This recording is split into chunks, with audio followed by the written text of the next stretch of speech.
comment on this at this point.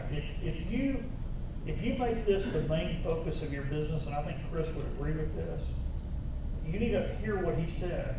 He's offering this to people, and he gets 1 out of 10 maybe, or whatever. This is not a typical way to do things. It's another way to do things, and it works real well.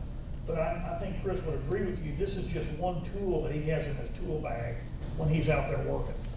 You know, it's a way to acquire properties for long term and things like that.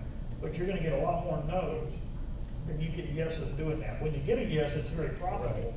I'm very systematic about this. I do a lot of marketing. I go through a lot of calls. I handle a lot of calls every week.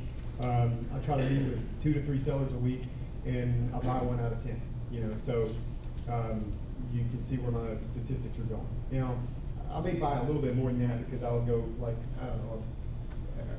I keep digging stuff up out of follow-ups, and I think that's a big deal. If you're going to get into this and stick with this and make this work over the long haul, you cannot overemphasize the importance of your follow-ups, because you're going to have a lot of people that are not going to agree to some creative finance deal like this up front, but after they realize their only other option is to sell it under finance on their own, it's a lot better to do business with somebody like me that's got a reputation, that's been doing this, that's got a track record, than it is to do business with Joe Blow off the street that's going to get in your house and camp out for 2 years.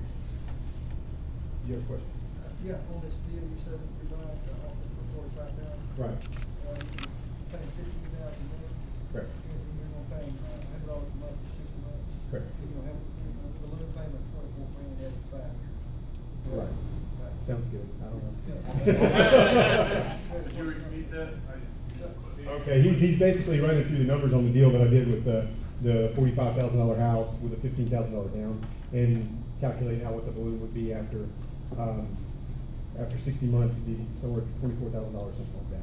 Have you did another deal like this where at the end of the say 5 years, you had a balloon payment? Have you had any experience with the owners? After the 5 years. I've got 2 that I bought early on that were 2-year 100% finance deals that have come due, and I'm in the process of getting them refinanced right now. And then I've got 2 more that I've just found another investor that wants to loan me money at 8% interest, and I'm just going to go ahead and refinance those because it's cheaper. Yeah. So if he's obstinate about if he won't finance it for you, you're confident you go out and get it. I mean, at the end of the 5 years, absolutely. Yeah, absolutely. And if I can't, we're married together now anyway. So we've got to work something out. If in the worst case scenario, bottom line worst case, the private money guy's got the first position lien, but and his question, if you guys didn't hear it in the back, was what happens in 5 years if the guy just won't work with me and I can't get financing? Well, we'll sit down and work something out, between the 2 of us. Most likely, on all these deals, I have a primary strategy, exit strategy, a backup, and then a backup to the backup. So most of them I'll be able to either sell the property or do something with it. But if it all came down to where nothing else, would work, then it wouldn't work in a second lien position. But in a regular 100% owner finance, worst case scenario, he gets a house back and I get to keep all the money I made on it for the 5 years. Because the way I look at this, I've got a good friend that has a pumping equipment rental company. He buys pumps, diesel-powered trailer-mounted pumps, and he rents them out to people for industrial use. Those products he buys from manufacturers. The manufacturer finances it for him, or the bank finances it for him. They actually depreciate, and he has to throw them away after about 10 years, after working on them a lot during that time period. His only focus is the money he makes off those properties, off those pieces of equipment. He is not interested in the equity value of those things. So I kind of look at my real estate the same way. I worked for him for about 3 months.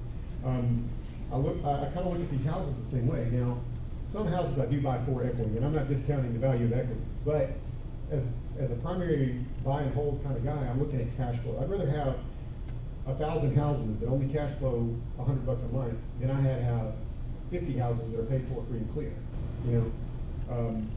because it's cash flow, and I can stockpile it faster if I get more of it. John?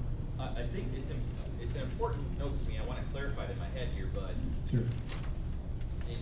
in every scenario, you're using other people's money.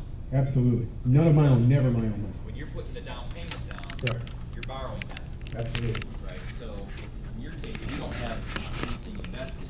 Nothing. Right. Right. So when you cash flow, that's It's nothing out of your own pocket. 100%, infinite return on investment.